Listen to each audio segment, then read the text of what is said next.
We didn't give these guys a lot of information before they came in today, and they knew there was a group called Yeah. They really didn't know what that was going to be about. To see just the expressions on their faces when they first watched the animations was incredible, because you could see the shock and the surprise, and you could see the emotion. So we're going to show you a film, and I'm not going to tell you what it's about yet, but you know I'm here from Yeah, and what Yeah does is they work to educate and engage students, because we want to be able to empower you. Because teaching each other about HIV and AIDS, it starts with you guys. So we really wanted to get your opinions on this. It's one thing for us to make this and think what's the best idea, but you're going to have the best thoughts. Before the film, they were asked to complete a survey, and one of the questions was around, are you currently satisfied with the education you get in schools around HIV/AIDS? And he'd ticked satisfied, yes, quite happy.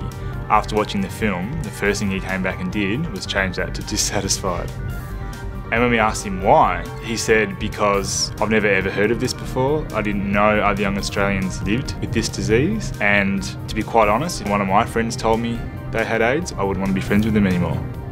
It was actually a very good movie because we can relate to them because they're our age, and they were very honest and spoke about how they felt and what they thought.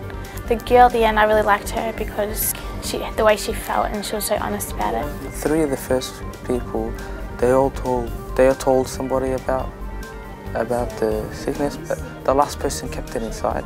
She thinks she might be judged. People might tease her, bully. I think she's afraid. I didn't realize what a catalyst this animation could be. I thought it would maybe supplement the kids' HIV/AIDS education they're receiving in school, but now I see that it's really there to open that discussion. Our group discussions were a little scary, but mostly kind of surprising. So when our group talked about it so openly, so creatively, I was a little surprised in a very, very positive way.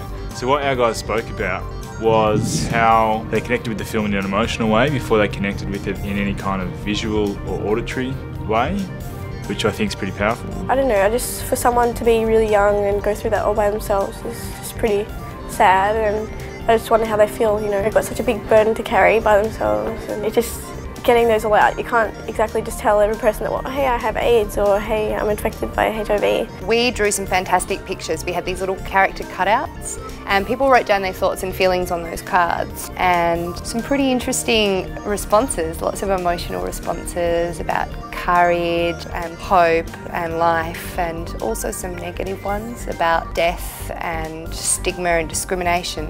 What we also have done is gone out and visited schools, and we have encouraged budding artists, students, to create the front cover artwork for the DVD.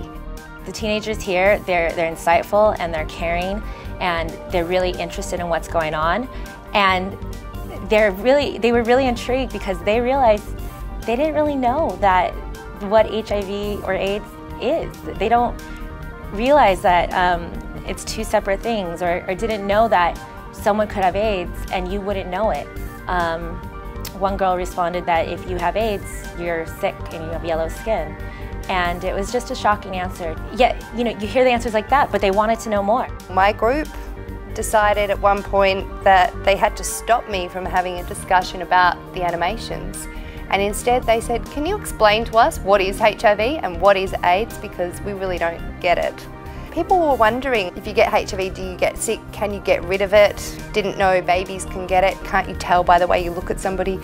So there were all these interesting ideas they've picked up along the way. So it was a good chance for us to get some of those out in the open and work out what's real and what's not. 1 or 2 of them very quickly alluded to the fact that nothing happens in their school at the moment, which was a bit of a shock to me when it's a compulsory thing. It's supposed to happen within public schools, at least in Australia. And having spoken to a number of teachers that were here today, them expressing concern that it's not on the agenda and that it should be, and they're not getting it. And in our group, and I'm sure in the other group, what came out was that there should be an organisation that does this type of work in schools. So it was nice to be able to say, you know what, you sit in the room with that organisation, they're called Yeah, and you need to get them in your school. Youth Empowerment Against HIV/AIDS, yeah! Yeah. Yeah. Yeah!